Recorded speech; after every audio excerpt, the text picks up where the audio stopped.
আল্লাহ রাব্বুল আলামিন বলেন, ও পৃথিবীর মানুষের শোনো, মানুষ জাহান্নামে যাবে তাদের নিজের কারণে।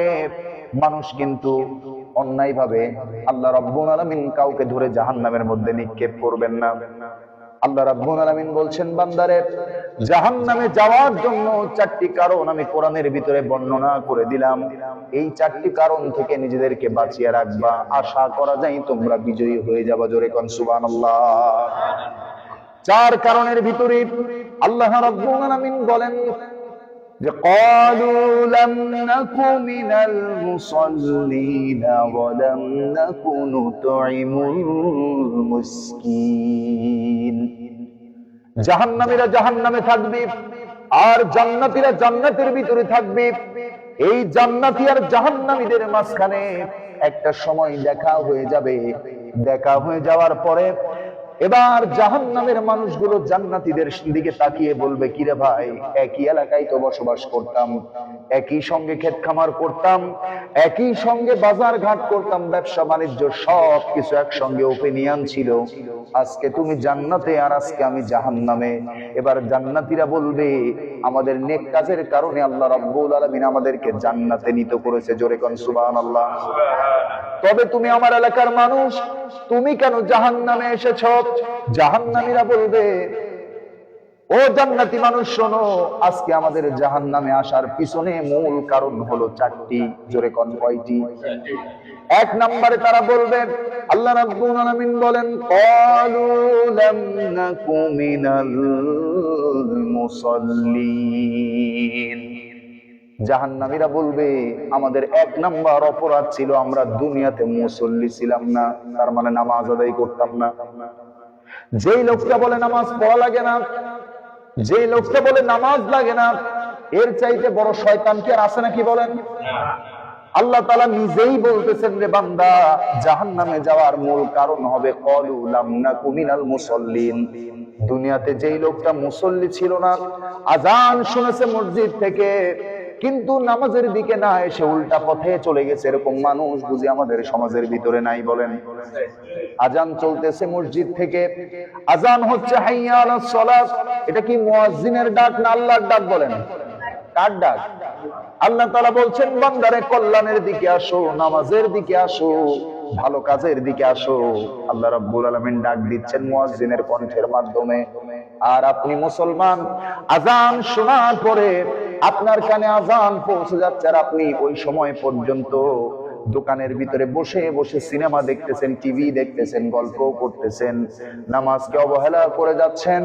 আল্লাহ রাব্বুল আলামিন বলেন, রে বান্দা, কাল কিয়ামতের দিন যখন জাহান্নামে নিত হয়ে যাবা, তখন জাহান্নামে নিত হয়ে যাওয়ার পর এটাই হবে তোমার জাহান্নামে যাওয়ার 1 নাম্বার কারণ। জোরে কোন নাউযুবিল্লাহ। তো প্রথম কারণ কি? প্রথম কারণ হলো নামাজ না পড়া। নামাজ কি? না পড়া, নামাজ নষ্ট করে ফেলা।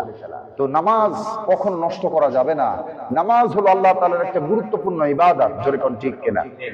একটা জিনিস আপনি খেয়াল করে দেখেন, রাসূলুল্লাহ সাল্লাল্লাহু আলাইহি ওয়াসাল্লামকে আল্লাহ পাক মেরাজ করিয়েছেন, নাকি করান নাই? মেরাজ করিয়েছেন। এই মেরাজে নিয়ে আল্লাহ কিন্তু রাসূলকে যাকাত হাদিয়া দেন নাই, দিয়েছেন? রোজা হাদিয়া দেন নাই, হজ হাদিয়া দেন নাই। আল্লাহ তাআলা রাসূলুল্লাহকে ভালোবেসে ওই মেরাজে নিয়ে আল্লাহ পাক রাসূলুল্লাহকে কি উপহার দিয়েছেন? 50 সালাতান। আল্লাহ তাআলা প্রথমে 50 দিয়েছিলেন, মাইনাস করতে করতে শেষ পর্যন্ত রেখেছেন কত?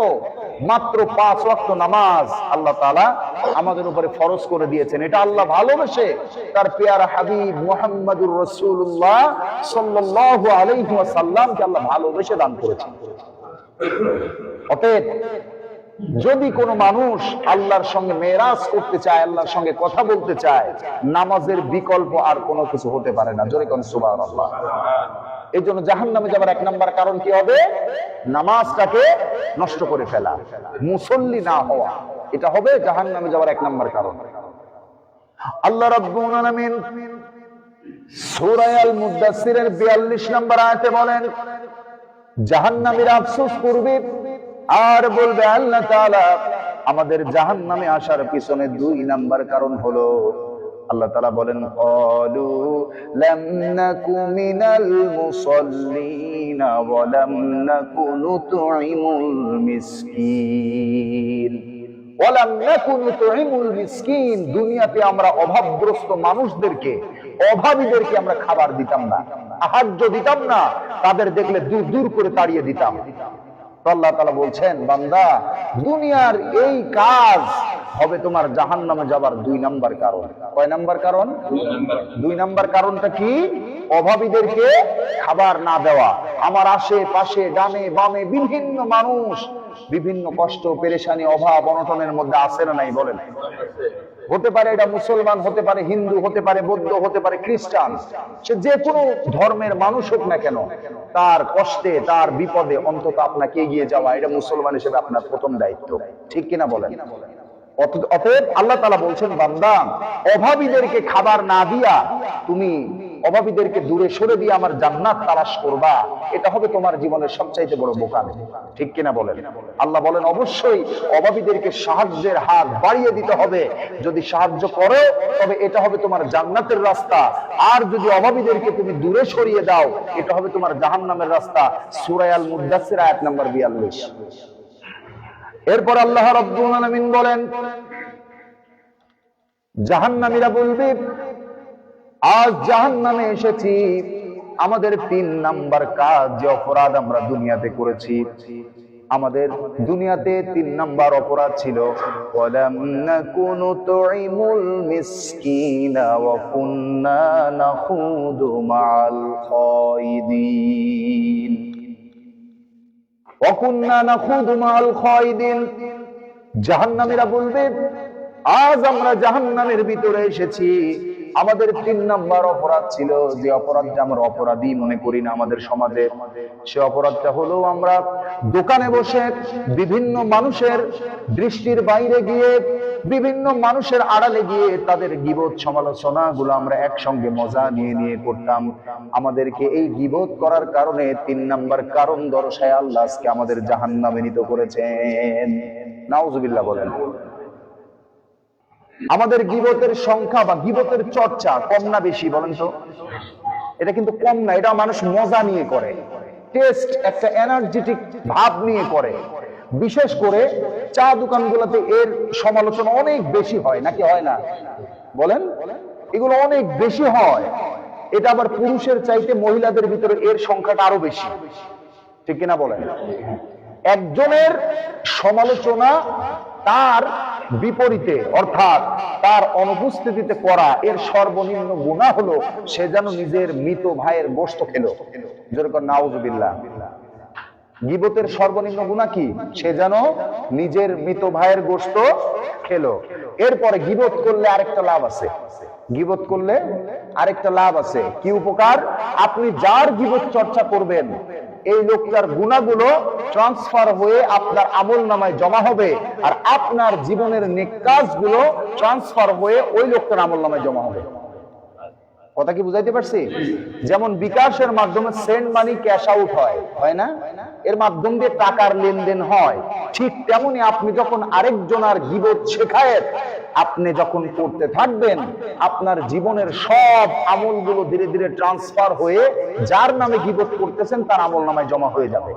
বহু মানুষ কিয়ামতের দিন তার তাহাজ্জুদ খুঁজে পাবে না, বহু মানুষ কিয়ামতের দিন তার রোজার সওয়াব খুঁজে পাবে না, বহু মানুষ তার নামাজ তালাশ করে পাবে না।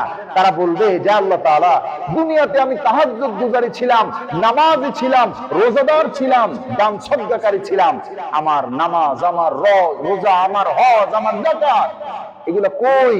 আল্লাহ তাআলা বলবেন বান্দা দুনিয়াতেই তো ট্রান্সফার করে দিয়েছে, দুনিয়াতেই ট্রান্সফার হয়ে গেছে। আপনি যদি বিকাশ থেকে কাউকে সেন্ড মানি করেন বা ক্যাশ আউট করেন, ওই টাকাটা কি আর আপনার থাকবে? বলেন, চলে যাবে অটোমেটিক। যার অ্যাকাউন্টে পাঠিয়ে দিবেন সেটা তার। ঠিক কিনা বলেন? ঠিক তেমনি আপনি যদি নিজের আমলকে যদি আরেকজনের নামে ট্রান্সফার করতে চান, তাহলে আপনার কাজ হবে আপনি গীবত করেন। এই জন্য গীবত হলো মারাত্মক লেভেলের একটা গুনাহ। সুতরাং জাহান্নামে যাবে মানুষ 4 কারণে, তার ভিতরে 3 নাম্বার কারণ হলো গীবত করা। কি করা? আয়াত নাম্বার 43। এরপর আল্লাহ রাব্বুল আলামিন বলেন, চতুর্থ নাম্বার যে কারণ, আল্লাহ তাআলা বহু আগেই পবিত্র কোরআনের ভিতরে বয়ান করে দিয়েছেন বান্দারে। এবার আল্লাহ রাব্বুল আলামিন সুন্দর করে জানিয়ে দিতেছেন, ওয়াকুন্না নুকাযযিবু বিয়াউমিদ্দিন। জোরে বলেন আল্লাহু আকবার। জাহান্নামীরা বলবে, ও জান্নাতীরা শোনো, আমরা জাহান্নামে এসেছি। চতুর্থ নাম্বার যে অপরাধ আমরা দুনিয়ার জীবনে সংগঠিত করেছি, চতুর্থ নাম্বার অপরাধ ছিল আমরা ওয়াকুন্না নুকাযযিবু